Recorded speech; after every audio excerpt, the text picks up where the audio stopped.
하나님의 뜻을 어떻게 알 수 있나요? 이 회사에 가야 할까? 저 회사에 가야 할까? 이 사람과 결혼해도 될까? 지금 이 결정이 하나님의 뜻에 맞는 걸까? 이런 고민 해보신 적 있으시죠? 하나님의 뜻을 알고 싶은데 하늘에서 음성이 들리는 것도 아니고 어디서부터 어떻게 분별해야 할지 막막할 때가 있습니다.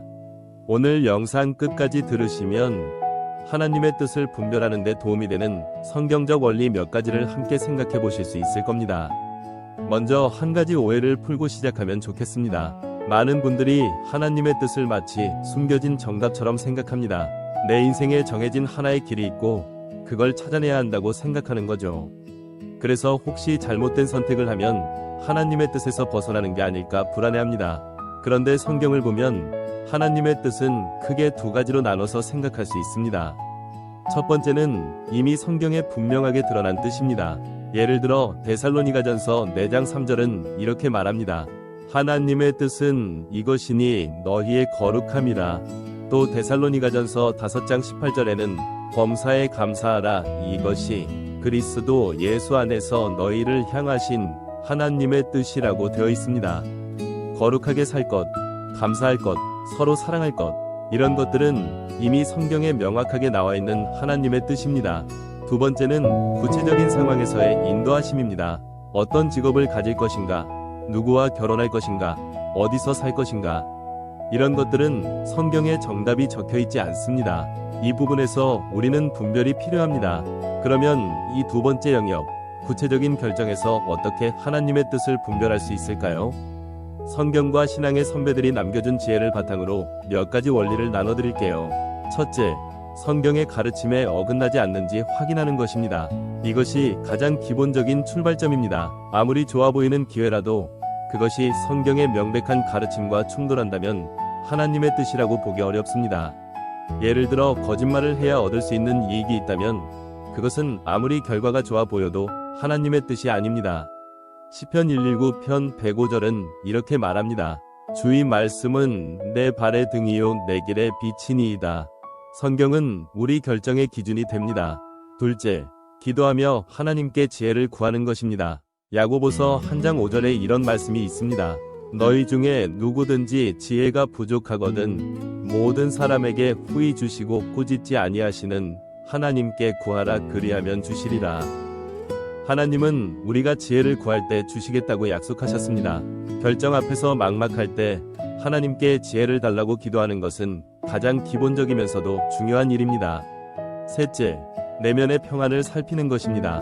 골로새서 3장 15절은 이렇게 말합니다. 그리스도의 평강이 너희 마음을 주장하게 하라. 어떤 결정을 생각할 때 마음의 평안이 있는지 없는지를 살펴보는 것입니다. 물론 이것만으로 모든 것을 판단할 수는 없습니다. 사람의 마음은 복잡하고 때로는 두려움 때문에 평안이 없을 수도 있으니까요.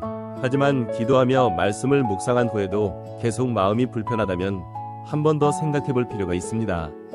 넷째, 신앙의 공동체 안에서 조언을 구하는 것입니다. 잠언 11장 14절에 이런 말씀이 있습니다. 지략이 없으면 백성이 망하여도 지략이 많으면 평안을 누리느니라. 또 잠언 15장 22절은 의논이 없으면 병영이 무너지고 지략이 많으면 병영이 성립하느니라고 말합니다. 혼자서 모든 것을 판단하려 하지 말고 신앙 안에서 신뢰할 수 있는 사람들에게 조언을 구하는 것이 지혜입니다.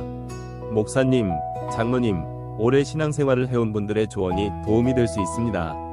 다섯째, 상황과 환경의 변화를 살피는 것입니다. 때로 하나님은 환경을 통해 문을 열어주시기도 하고 닫으시기도 합니다. 사도행전 16장에 보면 바울이 아시아에서 말씀을 전하려 했으나 성령이 허락하지 않으셨고 비두니아로 가려 해도 예수의 영이 허락하지 않으셨습니다.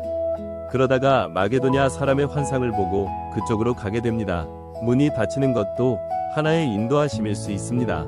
여기서 한 가지 중요한 점을 말씀드리고 싶습니다. 하나님의 뜻을 분별하는 것은 한 번의 기도로 번쩍하고 답이 내려오는 일이 아닌 경우가 많습니다.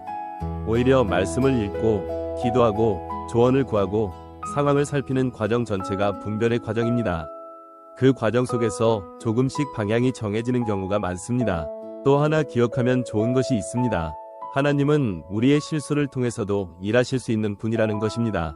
혹시 잘못된 선택을 하면 영영 하나님의 뜻에서 벗어나는 게 아닐까 두려워하실 필요는 없습니다. 로마서 8장 28절은 이렇게 말합니다. 하나님을 사랑하는 자, 곧 그의 뜻대로 부르심을 입은 자들에게는 모든 것이 합력하여 선을 이루느니라. 우리가 최선을 다해 분별하고 결정했는데 나중에 보니 좋은 선택이 아니었다 해도 하나님은 그 상황마저 선으로 이끌어 가실 수 있는 분입니다. 실제로 성경에 나오는 인물들을 보면 완벽한 결정만 내린 사람은 없습니다. 아브라함도, 다윗도, 베드로도 실수했습니다. 하지만 하나님은 그들의 실수에도 불구하고 그들을 붙잡고 이끌어 가셨습니다. 정리해 볼게요. 하나님의 뜻을 분별하려면 몇 가지를 함께 살펴보면 좋습니다. 성경의 가르침에 어긋나지 않는가? 기도하며 하나님께 지혜를 구했는가? 마음에 평안이 있는가? 신뢰할 수 있는 사람들의 조언은 어떠한가? 상황과 환경은 어떤 방향을 가리키고 있는가?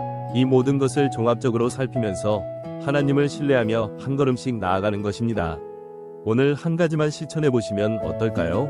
지금 고민하고 계신 결정이 있다면 오늘 그 결정을 놓고 기도할 때 이렇게 기도해 보세요. 하나님, 이 일에 대해 지혜를 주세요. 그리고 성경 말씀 중에 이 상황에 적용할 수 있는 원리가 있는지 한 구절이라도 찾아보시는 겁니다. 이 두 가지만 해도 분별의 첫걸음을 내딛는 것입니다. 다음 영상에서는 믿음이 흔들릴 때 어떻게 해야 하는지에 대해 이야기해 보겠습니다. 오늘 영상이 도움이 되셨다면 구독과 좋아요 부탁드립니다. 감사합니다.